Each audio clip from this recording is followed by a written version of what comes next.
थोड़े ही दिनों में रुपए और डॉलर का जो रेट है वो 100 रुपए $1 हो जाएगा। इससे हमारे देश का तो बहुत नुकसान होगा, सिर्फ और सिर्फ मैथ्स में जो कमजोर है उन लोगों के लिए थोड़ा सा ईजी रहेगा। जब भी उनको दिमाग में कन्वर्जन करनी पड़ेगी तो अब सीधा 100 से मल्टीप्लाई कर सकते हैं। पिछले कुछ दिनों में जब से वॉर स्टार्ट हुई है, इंडिया का जो रुपी है वो वीक हो रहा है डॉलर के अगेंस्ट। वीक का मतलब ये होता है कि हमारा जो प्राइस है कि हम इंटरनेशनल मार्केट में किस सामान को कितने प्राइस पे खरीद सकते हैं वो हमारे लिए कॉस्टली होता जा रहा है।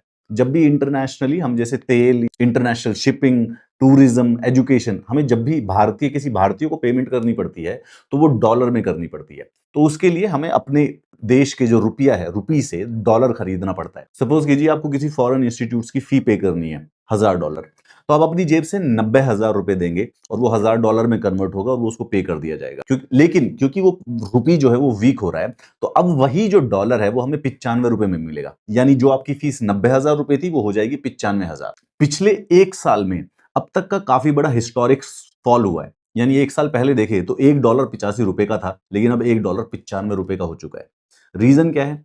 दो रीजन। एक तो सबसे रीजन है सबसे बड़ा वॉर होने की वजह से। वॉर होने की वजह से जो ऑयल के प्राइसेस हैं वो बढ़ते जा रहे हैं। जब ऑयल के प्राइसेस बढ़ते हैं, क्योंकि हमारा देश जो है वो काफी सारा सा ऑयल इंपोर्ट करता है, तो ऑयल इंपोर्ट करता है तो हमें बहुत सारा सा डॉलर यूज करना पड़ता है। तो डॉलर यूज करते हैं तो इसीलिए हमारा पैसा जो है वो थोड़ा सा वीक होता जाता है। उसके बाद जो हमारे शेयर मार्केट में जो फॉरेन इन्वेस्टर्स ने पैसा लगा रखा है, वॉर के दौरान ऐसी जब अनसर्टेनिटी की कंडीशन आती है तो लोग अपना पैसा जो है वो थोड़ी सी ज्यादा स्टेबल जगह पे, अगेन जो कि डॉलर है और अमेरिकन इकोनॉमी है, उसमें डाल देते हैं। तो हमारी शेयर मार्केट से बड़े सारे से फॉरेन लोग जो हैं वो अपना पैसा भी निकालने लग रहे हैं, जिसकी वजह से हमारे पैसे की और वैल्यू थोड़ी थोड़ी कम हो रही है। इसके अंदर हमारा जो रिजर्व बैंक ऑफ इंडिया है वो कुछ डेफिनेटली स्टेप लेता है इसको कम करने के लिए, कि ताकि रुपी जो है वो डॉलर के अगेंस्ट वीक ना हो। परंतु there is a limit to it. जो इंटरनेशनल सर्कमस्टेंसेज है उसमें कंट्रोल की थोड़ी सी लिमिट होती है। इस समय हमारे पास जो टोटल फॉरेक्स रिजर्व्स हैं वो है ऑलमोस्ट $700 बिलियन के।